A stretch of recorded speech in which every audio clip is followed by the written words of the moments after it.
Hello everybody, welcome back to the channel. तो आज की इस वीडियो में हम अकाउंटेंसी के इंपॉर्टेंट क्वेश्चंस को इस वीडियो में कवर अप करने वाले हैं। पिछली वीडियो में हमने अकाउंटेंसी के टॉप 50 ऑब्जेक्टिव टाइप क्वेश्चंस को कवर किया था और इस वीडियो में भी हम अकाउंटेंसी के उन इंपॉर्टेंट क्वेश्चंस को कवर करने वाले जो कि आपके आने वाले एग्जाम के लिए इंपॉर्टेंट है और एग्जाम में आ सकते हैं। ठीक है, क्योंकि ऐसा तो मैं बता रहा हूँ आपको, किसी को पता रहता नहीं है कि कौन से क्वेश्चंस आएंगे, लेकिन जो भी PYQ रहते हैं या फिर जो जो क्वेश्चंस अब तक आप देखो कि मॉडल पेपर वगैरह में पूछे गए, उससे अकॉर्डिंग आप एक गेस कर सकते हो कि इनमें से क्वेश्चंस एटलीस्ट इतने पूछे जाएंगे। तो इस रीजन से मैं आपको बता रहा हूँ कि अगर आप इस वीडियो को कंप्लीट कर लेते हो तो कई सारे क्वेश्चंस आपको एग्जाम में मिलने ही है। ठीक है, लेकिन अगर आप बस एक क्वेश्चंस को लेकर बैठ जाओगे कि ये क्वेश्चंस आएंगे या नहीं आएंगे, तो फिर वो कोई नहीं बता सकता, मैं क्या कोई नहीं बता सकता। ठीक है, तो फिर इस वीडियो को कंप्लीट करना, और मैं आपको फिर से बता रहा हूँ कि आपको ऐसा नहीं करना कि हर एक क्वेश्चंस को याद करना है। आप एक बार चैप्टर वाइज रिवीजन कर लो, और चैप्टर वाइज रिवीजन आप कर लोगे, कॉन्सेप्ट्स आपके क्लियर रहेंगे, तो फिर आप सारे क्वेश्चंस को इजीली सॉल्व कर दोगे।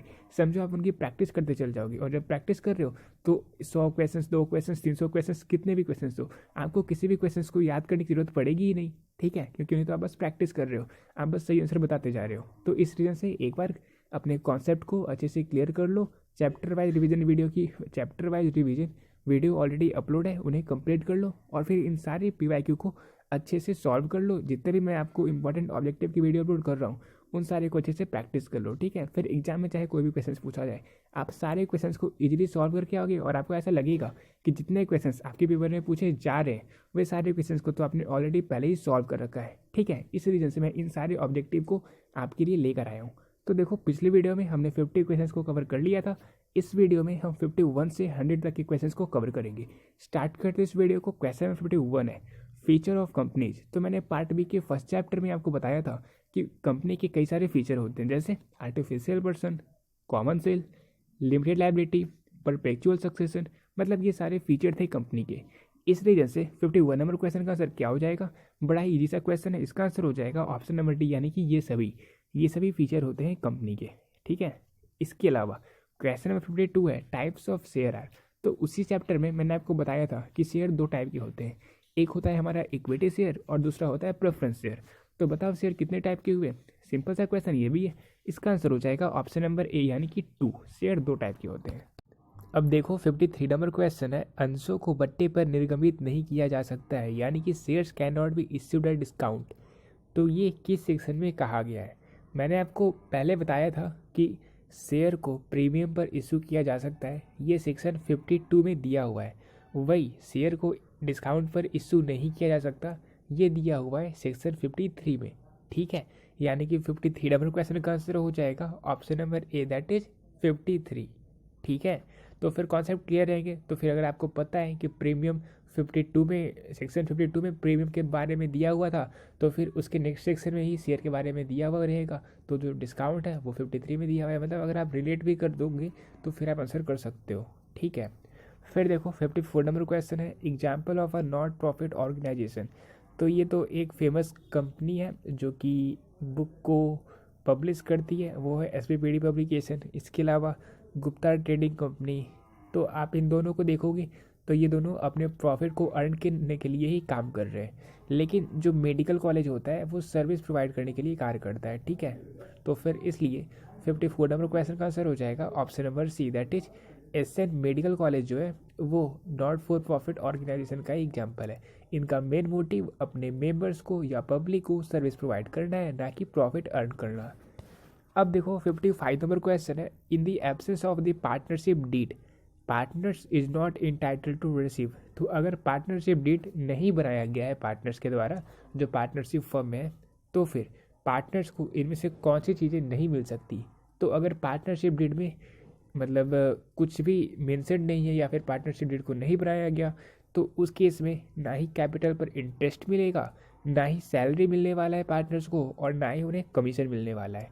यानी कि 55 नंबर क्वेश्चन का आंसर हो जाएगा option number D, that is all of this. Partners को इनमें से कुछ भी चीज़ें नहीं मिलने वाली अगर पार्टनरशिप डीड में इनमें से किसी के बारे में बात नहीं की गई, और या फिर पार्टनरशिप डीड है ही नहीं तो। ठीक है, फिर देखो 56 नंबर क्वेश्चन है, which one of the following will not be recorded in profit and loss appropriation account.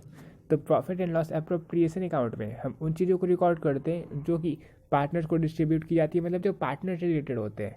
आप देखोगे इंटरेस्ट ऑन कैपिटल पार्टनर्स को ही दिया जाता है, सैलरी ऑफ पार्टनर्स ही है, इंटरेस्ट ऑन ड्राइंग की जो पार्टनर विड्रॉ करते हैं उन पर इंटरेस्ट चार्ज किया जाता है। तो ये सारे को हम profit and loss appropriation account में रिकॉर्ड करते हैं, लेकिन मैनेजर्स के कमीशन को हम profit and loss appropriation account में रिकॉर्ड नहीं करते। इसलिए 56 नंबर क्वेश्चन का आंसर हो जाएगा ऑप्शन नंबर डी। अब 57 नंबर क्वेश्चन है डेप्ट इक्विटी रेशियो इज, तो ऋण क्षमता अनुपात सॉल्वेंसी रेशियो होता है, वो शोधन क्षमता अनुपात होता है। तो 57 नंबर क्वेश्चन का आंसर होगा option number D, that is ऋण क्षमता अनुपात शोधन क्षमता अनुपात है। ठीक है, फिर देखो 58 नंबर क्वेश्चन है स्टॉक टर्नओवर रेशियो, और मैं बता रहा हूँ पिछली वीडियो में मैंने एक क्वेश्चन के आंसर को गलत बताया था, और वो ये था कि स्टॉक टर्नओवर रेशियो का क्या फॉर्मूला होता है। ठीक है, तो फिर मैं उसे करेक्ट करना चाह रहा था, तो फिर इस वीडियो में आपको बता देता हूँ कि क्या उसका सही आंसर होने वाला था। स्टॉक टर्नओवर रेशियो का फॉर्मूला होता है कॉस्ट ऑफ गुड्स सोल्ड या फिर net sales divided by average stock. ठीक है, तो फिर इसका जो आंसर होता वो ऑप्शन नंबर बी होता, यानी कि विक्रय की लागत डिवाइडेड बाई औसत stock is equal to stock आवर्त अनुपात। ठीक है, तो 58 नंबर क्वेश्चन का आंसर होगा ऑप्शन नंबर बी, क्योंकि बहुत सारे क्वेश्चन रहते हैं, 50-100 क्वेश्चन रहते हैं, तो सारे में बिल्कुल करेक्ट आंसर कौन से पता नहीं चल पाता है, क्योंकि कई सारे PYQ में भी गलत आंसर दिए रहते हैं, तो फिर सभी को फिल्टर करने में बहुत टाइम लगता है। और मैं जितने वीडियो अपलोड करता हूँ, जितने भी अगर वीडियो में कोई भी क्वेश्चन का आंसर गलत मैंने बताया, तो फिर मैं क्या करता हूँ कि कमेंट सेक्शन में उस कमेंट को मैं पिन कर देता हूँ। और अगर आप पिछले वीडियो को देखोगे तो वहाँ भी मैंने इस कमेंट को पिन कर दिया कि जो क्वेश्चन मैंने बताया था उसका ये आंसर गलत था और उसका ये आंसर। अब क्वेश्चन नंबर 59 है बेचे गए माल की लागत इज इक्वल टू, तो कॉस्ट ऑफ गुड्स सोल्ड को कैलकुलेट करने के लिए हम नेट सेल से माइनस कर देते हैं ग्रॉस प्रॉफिट को। ठीक है, तो हमारा कॉस्ट ऑफ गुड्स सोल्ड निकल कर आ जाता है, यानी कि 59 नंबर क्वेश्चन का आंसर हो जाएगा option number C, that is बेचे गए माल की लागत इज इक्वल टू विक्रय माइनस सकल लाभ। अब 60 नंबर क्वेश्चन है रोकड़ प्रवाह विवरण संबंधित है, cash flow statement is related to. तो ये बहुत बार क्वेश्चंस आपके एग्जाम में पूछा जा चुका है, और मैंने रिवीजन सीरीज में भी आपको रिवाइज बहुत बार करवा चुका हूँ कि cash flow statement is related to accounting standard 3, यानी कि 60 नंबर क्वेश्चन का आंसर हो जाएगा ऑप्शन नंबर सी। फिर अब क्वेश्चन नंबर 61 है ऋण पत्रों के शोधन के पश्चात सिंकिंग फंड खाता का शेष अंतरित होता है, हस्तांतरित होता है, ट्रांसफर होता है। तो यहाँ पे कहा जा रहा है कि डिवेंचर के रिडेम्पशन के बाद जो सिंकिंग फंड अकाउंट का बैलेंस होता है उसे हम कहाँ ट्रांसफ़र करते हैं, तो उसे हम ट्रांसफ़र करते हैं जनरल रिजर्व अकाउंट में। ठीक है, तो 61 नंबर क्वेश्चन का आंसर हो जाएगा ऑप्शन नंबर सी। फिर अब क्वेश्चन नंबर 62 है स्वयं के ऋण पत्र वे ऋण पत्र हैं जिन्हें कंपनी, तो आउट डिवेंचर्स वैसे डिवेंचर होते हैं जो कंपनी मार्केट से खुद ही खरीद लेती है इन्वेस्टमेंट के तौर पे, यानी कि 62 नंबर क्वेश्चन का आंसर हो जाएगा option number C, that is बाजार से खरीदती है और निवेश के रूप में अपने पास रखती है। फिर अब क्वेश्चन नंबर 63 है ऋण पत्रों के शोधन पर प्रीमियम है, premium on redemption of debenture is, तो फिर प्रीमियम है तो ये होगा पर्सनल अकाउंट, यानी कि 63 नंबर क्वेश्चन का आंसर हो जाएगा ऑप्शन नंबर ए। अब 64 नंबर क्वेश्चन है debentures can be redeemed out of, यानी कि ऋण पत्रों का शोधन किया जा सकता है।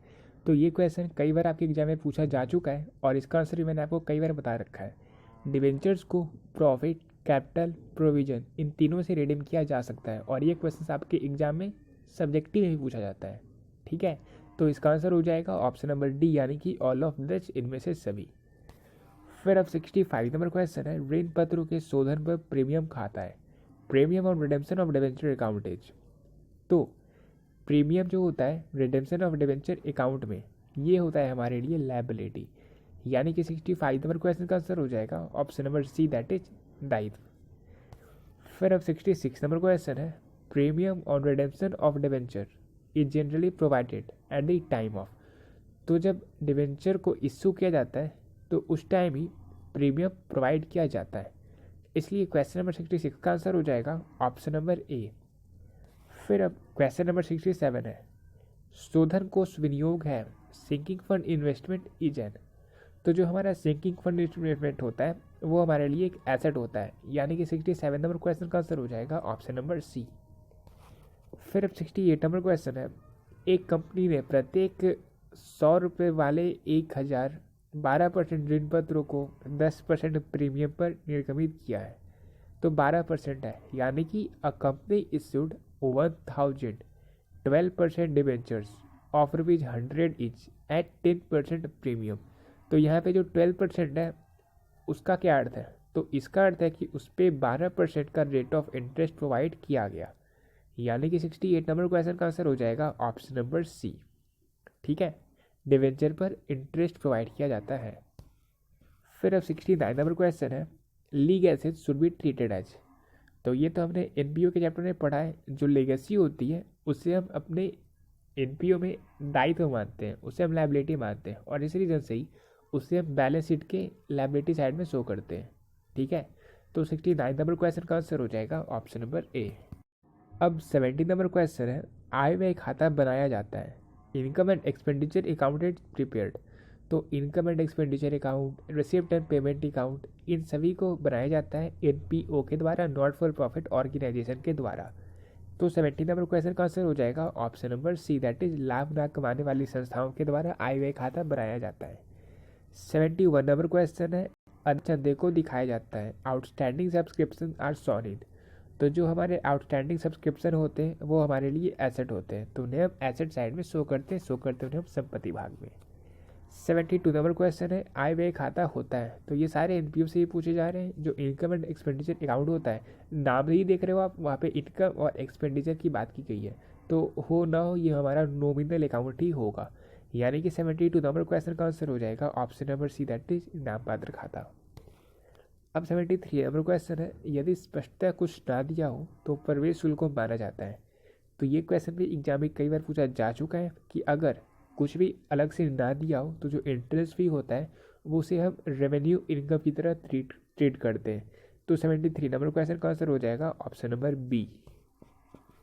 फिर अब क्वेश्चन नंबर 74 है, निम्न में से कौन लाभ ना कमाने वाली संस्था नहीं है। तो ये क्वेश्चन तो मेरे एग्जाम में भी पूछा गया था, यानी कि 2020 के पेपर में पूछा गया था। यहाँ पे ये कहा जा रहा है कि इनमें से कौन सा लाभ ना कमाने वाली संस्था नहीं है, यानी कि कौन सा इसमें से प्रॉफिट ऑर्गेनाइजेशन है, प्रॉफिट अर्निंग ऑर्गेनाइजेशन है।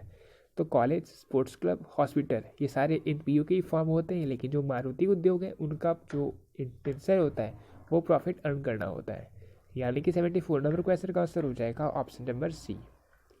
फिर अब 75 नंबर क्वेश्चन है, पूंजीगत प्रकृति की सभी प्राप्तियाँ दिखाई जाती है, all receipts of capital nature are shown in. तो कैपिटल नेचर की जितने भी रिसिप्ट्स होते हैं उन सभी को हम शो करते हैं बैलेंस शीट में, यानी कि 75 नंबर क्वेश्चन का आंसर हो जाएगा ऑप्शन नंबर बी। फिर अब 76 नंबर क्वेश्चन है, subscription received by an organisation is. तो एक संस्था द्वारा प्राप्त जो चंदा होता है वो हमारे लिए रेवेन्यू रिसिप्ट होता है। ठीक है, ये भी एनपीओ से ही क्वेश्चन पूछा जा रहा है। 76 नंबर क्वेश्चन का आंसर हो जाएगा option number B, that is revenue receipt होता है हमारा सब्सक्रिप्शन। फिर अब 77 नंबर क्वेश्चन है, निम्न में से कौन सा अलाभकारी संस्थान है। तो ये भी क्वेश्चन, दोनों क्वेश्चन मेरे एग्जाम में पूछा गया था कि इनमें से कौन सा अलाभकारी संस्थान है, इनमें से कौन सा नॉट फॉर प्रॉफिट ऑर्गेनाइजेशन है। तो आप देख रहे हो टाटा स्टील, एयर इंडिया और जेट एयरवे, ये तीनों प्रॉफिट अर्न करने के मोटिव से कार्य करते हैं, लेकिन जो बिहार एकेडमिक काउंसिल है, बिहार अकादमिक परिषद है, ये एक एनपीओ होता है। ठीक है, तो 77 नंबर क्वेश्चन का आंसर हो जाएगा ऑप्शन नंबर ए। फिर अब 78 नंबर क्वेश्चन है, the interest on partners drawing is debited to. तो पार्टनर्स के ड्राइंग पर जो इंटरेस्ट डाला जाता है उसे हम डेबिट करते हैं कहाँ पर, तो उसे हम डेबिट करते हैं पार्टनर्स के कैपिटल अकाउंट में, यानी कि 78 नंबर क्वेश्चन का आंसर हो जाएगा option number A, that is साझेदार के पूंजी खाते को। फिर 79 नंबर क्वेश्चन है, साझेदार की पूंजी पर ब्याज की गणना होती है। तो पार्टनर्स के कैपिटल पर जो इंटरेस्ट प्रोवाइड किया जाता है वो उनके ओपनिंग कैपिटल पर प्रोवाइड किया जाता है, यानी कि प्रारंभिक पूंजी पर ब्याज दी जाती है। तो 79 नंबर क्वेश्चन का आंसर हो जाएगा ऑप्शन नंबर ए। फिर अब 80 नंबर क्वेश्चन है, which one of the following will not be recorded in profit and loss appropriation account. तो ये तो क्वेश्चन रिपीट हो गया, interest on capital, interest on drawing, partner salary, इन तीनों को हम P&L एप्रोप्रिएशन अकाउंट में रिकॉर्ड करते हैं, लेकिन मैनेजर कमीशन को हम रिकॉर्ड नहीं करते, इसलिए 80 नंबर क्वेश्चन का आंसर होगा ऑप्शन नंबर डी। ठीक है, अब देखो 81 नंबर क्वेश्चन है, साझेदारों का चालू खाता दिखाता है, the current account of the partner सोच। तो देखो मैं आपको बताता हूँ, एक होता है हमारा फिक्स्ड कैपिटल अकाउंट होता है, एक होता है फ्लक्चुएटिंग अकाउंट। ठीक है, तो फिक्स्ड कैपिटल अकाउंट में हम किन किन अकाउंट को प्रिपेयर करते हैं और फ्लक्चुएटिंग अकाउंट में हम किन किन अकाउंट को प्रिपेयर करते हैं, ये आपको नीचे कमेंट सेक्शन में कमेंट करना है। इसके अलावा मैं आपको बता दूं कि जो करंट अकाउंट होता है वो डेबिट बैलेंस और क्रेडिट बैलेंस दोनों में से कोई भी शो कर सकता है, ठीक है, कोई बैलेंस ये दिखा सकता है, यानी कि डेबिट साइड भी ज़्यादा हो सकता है और क्रेडिट साइड भी। इसलिए 81 नंबर क्वेश्चन का आंसर हो जाएगा ऑप्शन नंबर सी, यानी कि ईदर ऑफ द टू, ठीक है, दोनों में से कोई भी शो कर सकता है। फिर देखो अब 82 नंबर क्वेश्चन है, in the total assets of a firm is 4,05,000 and the total outside liabilities are 55,000, then the amount of all partners capital will be। तो पूछा जा रहा है कि पार्टनर्स का कैपिटल कितना होगा अगर टोटल एसेट्स फर्म की 4,05,000 है और जो आउटसाइड लाइबिलिटी है वो है 55,000। तो इसे हम माइनस कर देंगे 4,05,000 से, तो हमारा वैल्यू निकल कर आ जाएगा 3,50,000, यानी कि 82 नंबर क्वेश्चन का आंसर हो जाएगा ऑप्शन नंबर ए। फिर अब 83 नंबर क्वेश्चन है, एक फर्म में साझेदारों की अधिकतम संख्या होती है, the maximum number of partners in a firm is. तो एक फर्म में पार्टनर्स की मैक्सिमम संख्या हो सकती है 50, यानी कि क्वेश्चन नंबर 83 का आंसर हो जाएगा ऑप्शन नंबर सी। और अब आप मुझे ये बताओ कमेंट सेक्शन में कमेंट करके कि बैंकिंग जो पार्टनरशिप फर्म बैंकिंग पर्पज़ के लिए होता है, बैंकिंग पार्टनरशिप फर्म में मैक्सिमम पार्टनर्स की संख्या कितनी हो सकती है, ये आपको नीचे कमेंट सेक्शन में कमेंट करके बताना है, ठीक है। फिर देखो अब 84 नंबर क्वेश्चन है, पार्टनरशिप एग्रीमेंट कैन बी। तो जो पार्टनरशिप एग्रीमेंट होता है वो कैसा हो सकता है, तो वो ओरल भी हो सकता है और रिटन भी हो सकता है। इस रीजन से इसका आंसर ऑप्शन नंबर सी होगा, ओरल और रिटेन, या फिर D be all of the, तो फिर इसका आंसर ऑप्शन नंबर सी हो जाएगा, ठीक है, ओरल और रिटेन बोथ। अब देखो 85 नंबर क्वेश्चन है, या फिर इसका आंसर करेक्ट में ऑप्शन नंबर डी होगा, क्योंकि अगर आप देखो तो फिर ओरल भी हो सकता है, रिटेन भी हो सकता है, और ओरल रिटेन दोनों भी हो सकता है, और या तो सिर्फ ओरल हो सकता है, मतलब इस रीजन से इसका आंसर ऑप्शन नंबर डी ज़्यादा बेटर होगा, ठीक है। फिर देखो अब 85 नंबर क्वेश्चन है, पिछले 3 वर्षों के औसत लाभ के दुगुने पर ख्याति का मूल्य क्या होगा यदि 3 वर्षों के लाभ 4,000, 5,000, 6,000 थे। तो आप यहाँ पे देख रहे हो कि पिछले 30 सालों का प्रॉफिट है 4,000, 5,000, 6,000, और कहा जा रहा है कि what will the value of goodwill at twice the average of the last 3 year profit. तो पहले तो इन तीनों के एवरेज को निकालेंगे, तो फिर हमारा 4,000 प्लस 5,000 प्लस 6,000 इजिकल टू होगा 15,000, डिवाइड कर देंगे 3 से, वैल्यू आएगा 5,000, फिर डबल कर देंगे तो हो जाएगा 10,000, यानी कि जो गुडविल की वैल्यू होगी वो होगी हमारी 10,000, यानी कि 85 नंबर क्वेश्चन का आंसर हो जाएगा ऑप्शन नंबर बी।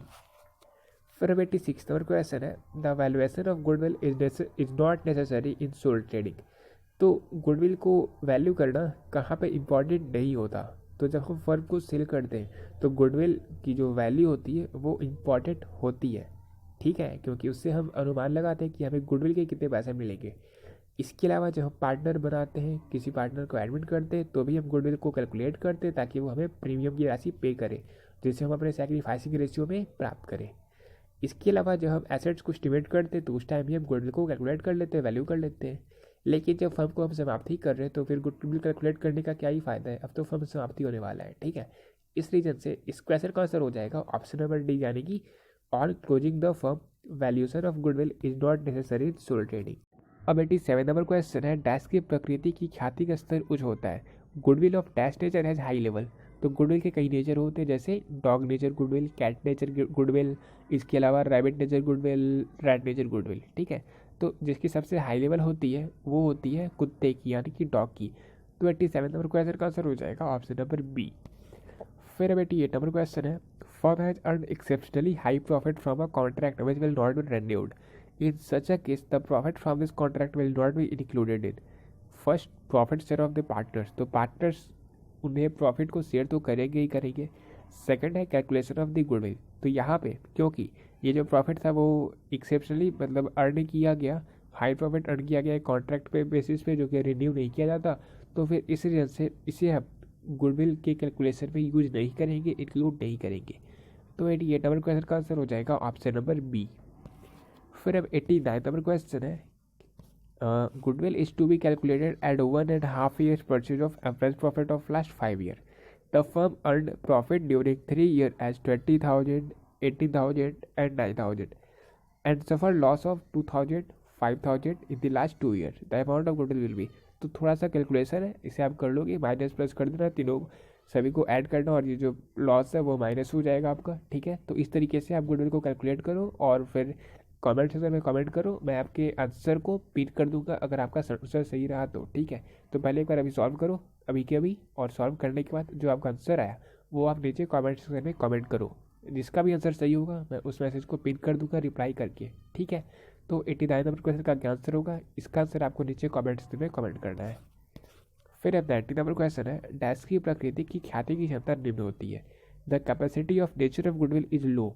तो ये रैबिट की होती है, यानी कि 90 नंबर क्वेश्चन का आंसर हो जाएगा ऑप्शन नंबर सी। फिर 91 नंबर क्वेश्चन है, when a company issue fully paid share to promoters for their service the journal entry will be.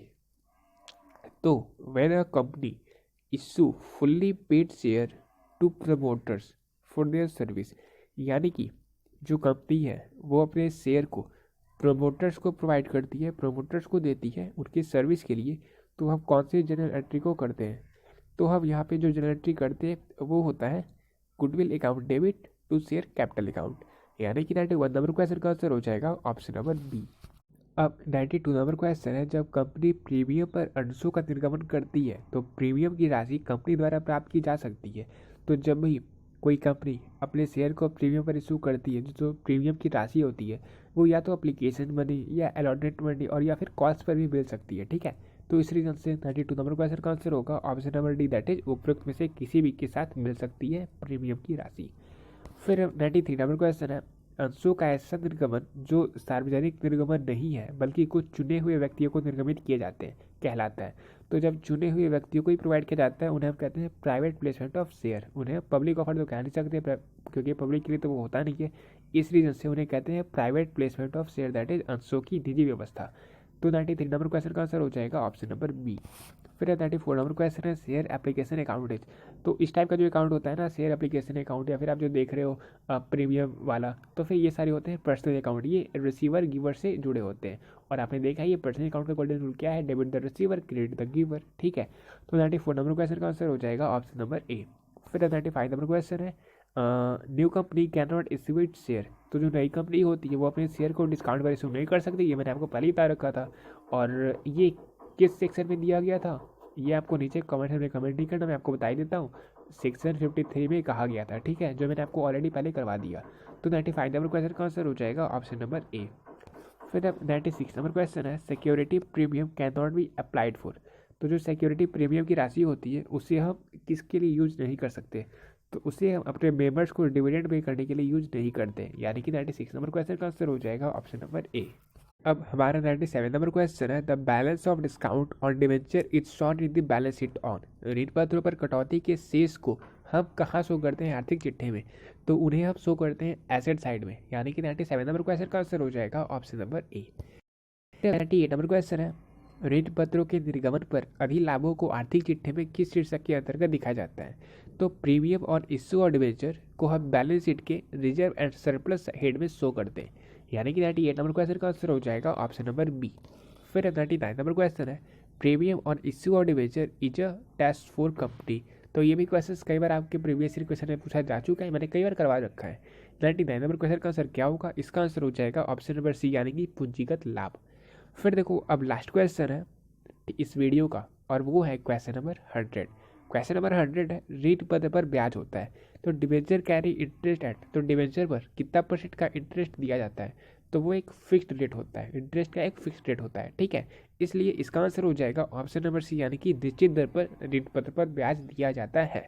तो क्वेश्चन नंबर 100 का आंसर हो जाएगा ऑप्शन नंबर सी। और इस वीडियो में हमने बहुत ही इंपॉर्टेंट क्वेश्चंस को जो आपके एग्जाम में पूछे जाने के बहुत सारे चांसेस है और बहुत सारे क्वेश्चंस पूछे जाएंगे ही जाएंगे, इस रीजन से इस वीडियो के जितने भी क्वेश्चंस हैं उन सभी को आप लोग एक बार अच्छे से रिवीजन कर लेना, ताकि एग्जाम में क्योंकि ये क्वेश्चंस पूछे जाएंगे तो फिर एक भी क्वेश्चन ऐसा ना हो जो इस वीडियो से पूछा जाए और आप उन्हें मिस कर दो, ठीक है। इसलिए इस वीडियो के जितने भी क्वेश्चंस हैं उन सभी को अच्छे से रिवाइज कर लेना, ठीक है। बाय द वे मैंने जितने क्वेश्चन आपको करवाएं, अगर आपके कॉन्सेप्ट एक बार क्लियर है तो आप सारे को इजीली सॉल्व कर सकते हो, ठीक है। इसलिए चैप्टर वाइज रिवीजन भी जरूर कर लेना, और मैंने चैप्टर वाइज रिवीजन की वीडियो में नोट्स भी ऑलरेडी प्रोवाइड कर रखा है PDF फॉर्मेट में, तो उससे आप डाउनलोड करके अगर नोट्स को आप रिवाइज कर लेते हो तब तो आप एग्जाम के 1 घंटे 2 घंटे पहले भी बस एक बार नोट्स को देख लोगे तो आपकी सारी चीज़ मेमोराइज हो जाएगी, और फिर तो एग्जाम में आप ऑब्जेक्टिव हो या सब्जेक्टिव हो, शॉर्ट या लॉन्ग, कोई भी क्वेश्चन हो, आप सारे को खुद से आंसर कर सकते हो। ठीक है, इसलिए चैप्टर वाइज रिवीजन एक बार कर लो, वो आपके लिए बहुत ज़्यादा बेनिफिशियल है। ठीक है, बाय द वे ये जो वीडियो थी, इस वीडियो के जितने भी क्वेश्चन थे बहुत इंपॉर्टेंट था आपके एग्जाम के लिए,